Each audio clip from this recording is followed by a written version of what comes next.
Praise the lord. దేవుని నామమునకు మహిమ కలుగును గాక. మహాగణుడు మహోన్నతుడైన యేసయ్య నామం పేరిట మీ అందరికీ ప్రత్యేకమైన వందనాలు తెలియజేస్తూ ఉన్నా. ఈ ఉదయకాల సమయమందు దేవుని వాగ్దానములకు వెళ్దాం. ప్రార్థన. పరమందు ఆసీనుడా నీకు స్తోత్రాలయ్యా. ఈ దినమందు ప్రత్యేకముగా నీ మాటలు విని గ్రహించే కృపను మాకు దయచే తోడయుండండి. యేసయ్య నామమును అడుగుచున్నాము తండ్రి. ఆమె 119వ దావీదు కీర్తనలో 22వ వచనాన్ని మనము చదువుకుందాం. నేను నీ శాసనములను అనుసరించుచున్నాను, నా మీదికి రాకుండా నిందను తిరస్కారమును తొలగింపుము. కీర్తనకాడైన దావీదు సెలవిచ్చుచున్న మాట, నేను నీ శాసనములు అనగా నీవేర్పరిచిన వాక్యమును నేను అనుసరించుచు ఉన్నాను. వాక్యము ద్వారా నేను నడుచుకుంటూ ఉన్నాను. వాక్యము ద్వారా నా బుద్ధియు నా స్థితిని పరిపూర్తిగా నేను మార్చుకున్నాను. అయితే నా మీదకు వచ్చుచున్న నింద గాని తిరస్కారమును గాని వాటన్నిటిని కొట్టివేయము అని దావీదు దేవుని సన్నిధిలో మోకరిల్లి ప్రార్థిస్తూ ఉన్నాడు. ప్రియ దేవుని బిడ్డగా ఉన్నటువంటి నీ జీవితంలో అనేకమైన నిందలు, తిరస్కారాలు, అవమానాలు నీ జీవితంలో ఎదురవుతూ ఉండవచ్చు.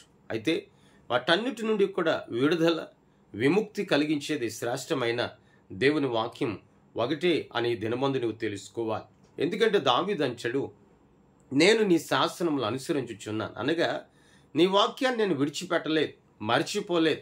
నీ వాక్యమును నేను తోలనాడలేదు. నీ వాక్యమును అనుసరించాను. నీ వాక్యము ద్వారా నేను నడుచుకుంటూ ఉన్నాను. నీ వాక్యం అనే అధికారం క్రింద నేను ఉన్నాను.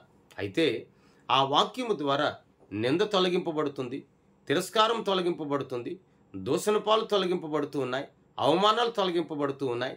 రెట్టింపు ఘనత నీ శాసనం అనగా నీ వాక్యము నాకు కలుగు చేస్తుంది అంటున్నాడు.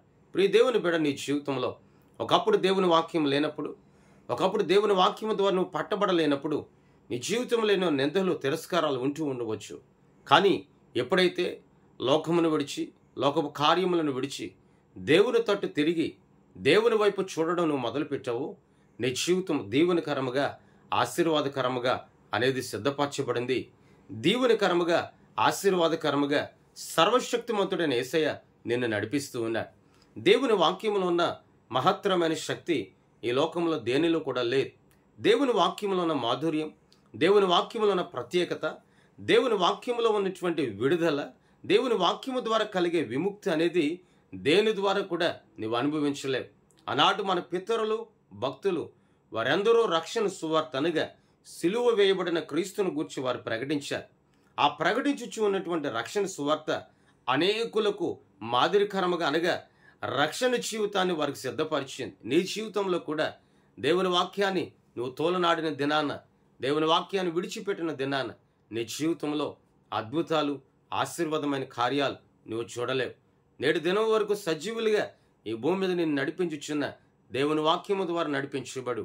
దేవాది దేవుడు నిన్ను బహుగా దీవించి ఆశీర్వదించునుగాక. ప్రార్థన. పరమందు ఆసీనుడా నీకు స్తోత్రాలయ్యా. సర్వశక్తిమంతుడా నీకు వందనాలు. ఈ దినమందు వినిన ప్రతి మాట ప్రతి ఒక్కరి జీవితంలో నీరు కట్టి ఫలింపు చేయండి. తోడయుండండి, ఆశీర్వదించండి, బలపరచండి, శక్తితో నింపమని యేసయ్య నామమున అడుగుచున్నాము తండ్రి. ఆమేన్. దేవుని సన్నిధి మీ అందరికీ సదాకాలం తోడయుండి నడిపించును గాక. ఆమేన్, ఆమేన్, ఆమేన్. మీ అందరికీ వందనాలు తెలియజేస్తూ ఉన్నా.